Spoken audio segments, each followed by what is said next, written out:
Okay, sir, please just state your name, when you were born, and how long you've lived in Carroll County.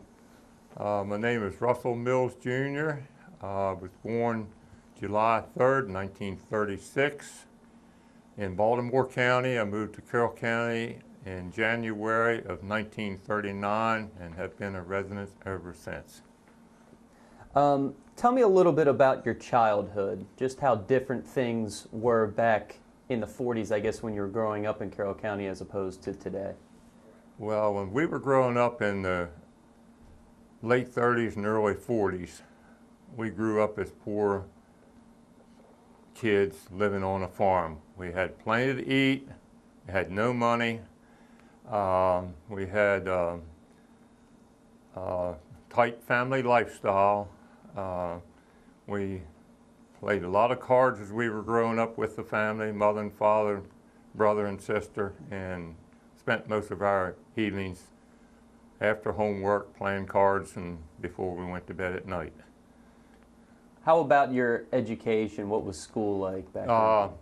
I started the first grade 1942 at St. John's School on Main Street, and I went to school there till through the 9th grade, and then I transferred over to Westminster High School. Tell me a little bit about your family, your siblings, and your parents. What did your mother and father do for a living? Well, my father worked for the Maryland Milk Producers Association. He was a milk inspector and a field man who visited the farmers who had any problems and helped work out the problems with them, between them and the milk producing company. And my mother was a home mother, 100% home mother, worked hard at home. Paint the picture of your hometown in Carroll County. What did the downtown area look like when you were younger? Downtown Westminster, when I was younger, was strictly downtown. There were no shopping malls, no anything like that. It was just little local stores. The grocery stores were all locals. They had a couple chains, A&P and Acme store. Other than that, they were all small businesses. Hardware stores were all small, family-owned, most of them, and it was an entirely different situation than what it is now. There was no TV when you were younger. Nowadays people wouldn't know what to do. Like I say, when we were growing up, we did our homework, we played cards, we had no TV, we had a radio, and my favorite program was Sky King. It came on about 5:30 in the evening. I think somewhere along there. It was about supper time. And that's really the only thing I ever listened to was Sky King. With money being tight when you were a child, was it a struggle to get by? Well, it wasn't a struggle. We didn't know any different. We had no money to spend. We lived on the farm, and we had our own cow, we had our own pigs, we had our own chickens, and a big, big garden, and my mother did all the canning with no freezers at that time. Everything was canned, and my mother took care of that end of it. We raised strawberries and sold them in town, sold eggs, garden produce. She had friends that would buy produce from us, and we would deliver them at night. All three kids would pile in the car with Mom and Dad and go to town and peddle our produce on orders. We didn't go door to door. People would call an order and we would deliver to them. What were your kitchen appliances like? Did you have a regular refrigerator? No, we had an ice box. We put blocks of ice in that. We had a home comfort wood stove, a cook stove, with all the cooking was done there. The water was heated in a reservoir on the end of the cook stove. Our hot water came from that, and we had no electric hot water heater. We had a coal furnace, and it heated 2 rooms in the house, and the rest of the house was completely cold. 2-story house. So would everyone have to cram into those 2 rooms to sleep? No, we slept in our own. Everybody had their own bedroom. We had little irons that had little handles, removable handles. My mother would put those irons on the cook stove during the day and heat them up, wrap them in a towel. We'd take them to bed, and that was our foot warmer to sleep with all night long. Would that keep you warm throughout the night? Yes. All you needed was for it to keep you warm, to get you to sleep. And once you got to sleep, you didn't need the heat. How long would it take your mother to prepare a meal? It seems like you had to heat the water, do everything from scratch. Well, the water was always heated because the stove was always on, so you always had hot water. And I can remember when I was the oldest of the boys, and my job was to get up in the morning and make sure the fire was, because they would bank the fire at night with coal, and my job in the morning was to shake the fire down and get it rekindled for the next day. It was always heat there, but you had to get it going for the next day. And I did that before my mother and father even come down to get things going. Tell me some more about your daily chores as a child. Nowadays, some kids will go to school, play sports, and that's about it. But from what I hear, it was more kind of manual labor for children. We had a 43-acre farm, and I would go to school. We lived on Cranberry Road, which is now, the farm is on the corner of Center Street and Cranberry Road. We lived there. We would walk to school to St. John's, which was downtown, right where the library is now, and walk home from school, get home from school. We had garden work to do. We had chores to do. It was my duty to milk the cow, and feed the chickens, feed the pigs, and take care of the animals, because my dad worked and he didn't get home until late in the evening.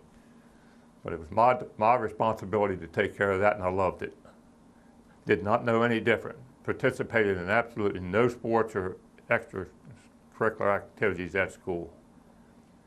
So in your spare time, did you have much spare time to kind of play in the neighborhood? In the wintertime, we would have, there was a bunch of kids, I'll call them kids, they're my age, some a little younger, a few of them a little bit older, maybe 20, 25 of us. We would go sled riding in the wintertime on Cranberry Road, and we would go as a group, and that was that was the only thing we did as a group with the kids in Cranberry.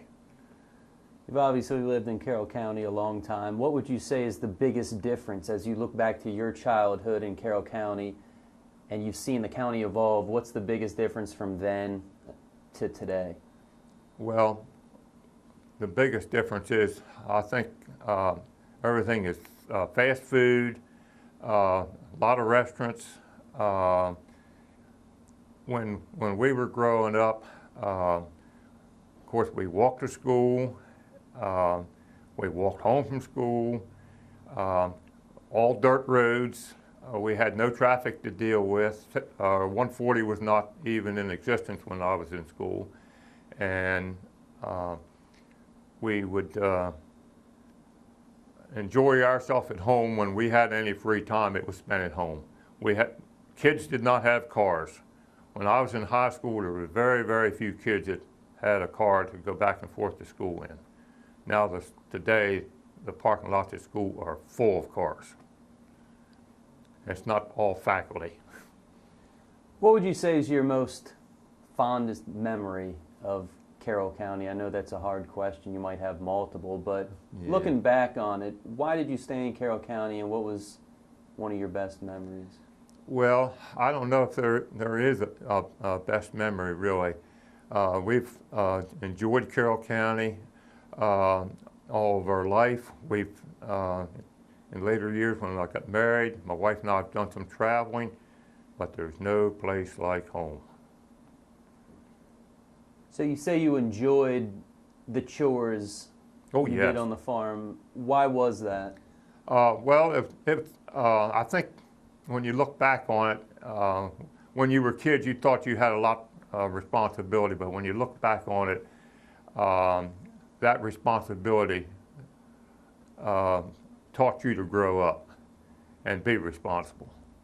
And I think that has helped me tremendously.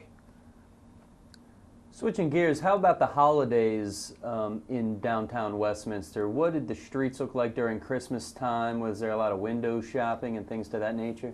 Well, yes. Downtown Westminster was lit. They had Christmas lights up on Main Street. I think it was from Center Street to Pennsylvania Avenue. They had a complete string of lights down both sides of the street. Some of the poles were decorated, light poles were decorated, and we would go in town on Friday night and park the car on Main Street and just watch the shoppers walking up and down. There's that much street traffic that that was part of your entertainment, just to sit in the car and watch the people walk up and down the street. Did people spend a lot on the weekends? And but when I mean a lot, like a couple dollars, or were you unable to do that? When I was growing up, I didn't know what a restaurant was. The only time we ever stopped at a restaurant was my grandparents lived in Connecticut, and if we would travel to Connecticut for the Christmas holidays, we would stop maybe once or twice on the way there and get like lunch and supper. But other than that, we didn't know what a restaurant was. We never ate at a restaurant in Carroll County when we were growing up. Would you say that was the norm with most families? Right. Most families in our area were worked on a farm. You always had your mother started your supper at lunchtime, and she was preparing for supper all afternoon. How about other forms of entertainment, like going out to the movies? Was that a big thing? It was a non-existence. I don't think I went to a movie until I was probably about 14 years old. I had a girl I was a little interested in, and I invited her to go to the movies down at the State Theater one Saturday afternoon. I could go there for a quarter, and if I went to the Carroll Theater, it cost 30 cents, so we chose to go to the State Theater because we could each save a nickel. But that was very, very seldom.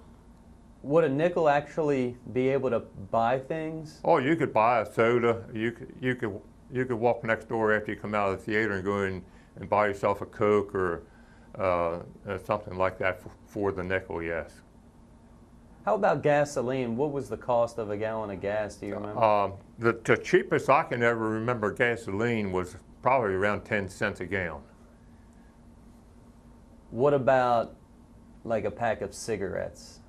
Yeah, I would say a pack of cigarettes, the cheapest cigarettes that I knew of was, at that time, was Wings. And you could buy a pack of cigarettes for 12 cents a pack. Did people still travel by horse and buggy, or is that? No.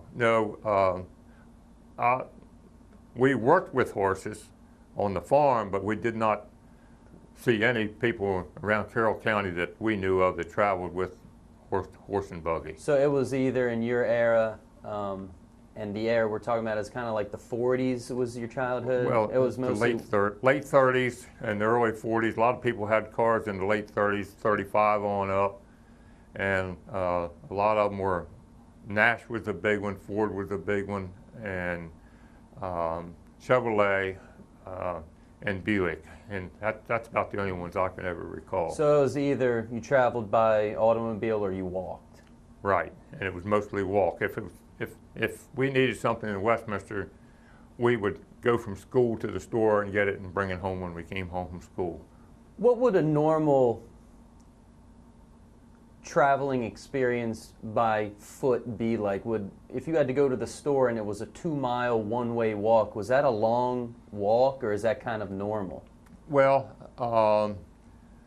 No, I knew a lot of kids who walked 2 miles to school. I only walked a little over a mile, about a mile and a quarter maybe.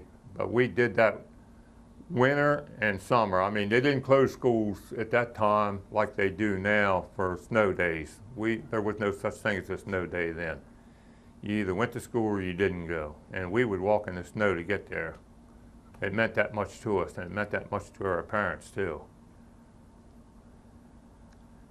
Is there anything else you'd like to say about Carroll County's past and the things that you've experienced as a child? Well, yes, as I grew older, got married, we raised 6 children, and our children were involved in Boy Scouts, which I never had the opportunity to do, and when they got involved with Boy Scouts, I did also. I did a lot of traveling with them, took them on camping trips with the troop, and went to summer camp with them, and spent a lot of time with that. And I had 2 girls, and my wife, they were both played softball, and my wife would travel with the girls, and all 4 of our boys played baseball in the evening. So that was the difference between their era and mine. There was no such thing as Little League one. Never heard of it.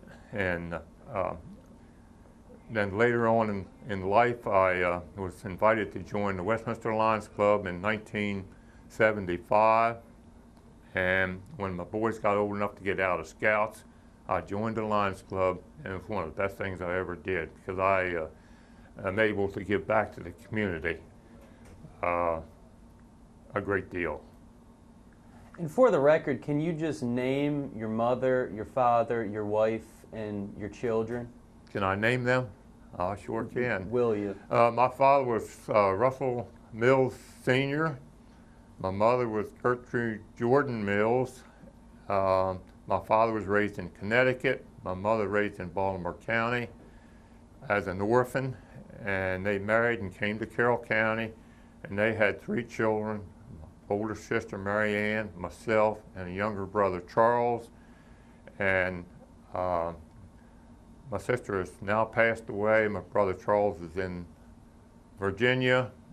And we have 6 children, and 5 of the 6 live in Carroll County, 1 in Frederick County. And we also have 16 grandchildren, and they're scattered all over the country, and 4 great-grandchildren. What's your wife's name? Barbara Mills. She was a Barbara Bankert.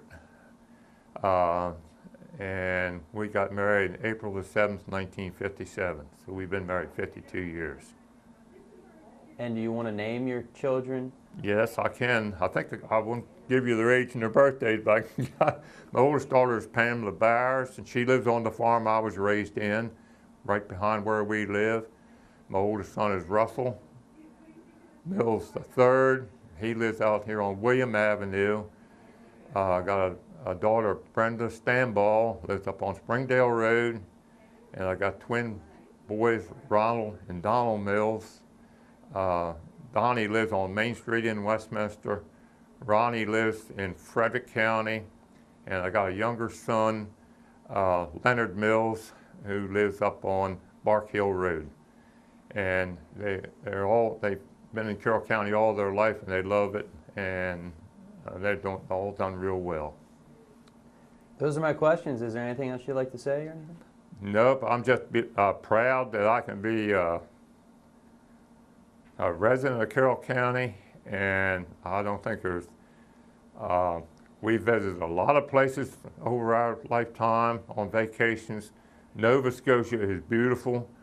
A lot of farm country up there, a lot of potatoes and things like that. And I'd love to see those kind of things, but you cannot beat Carroll County.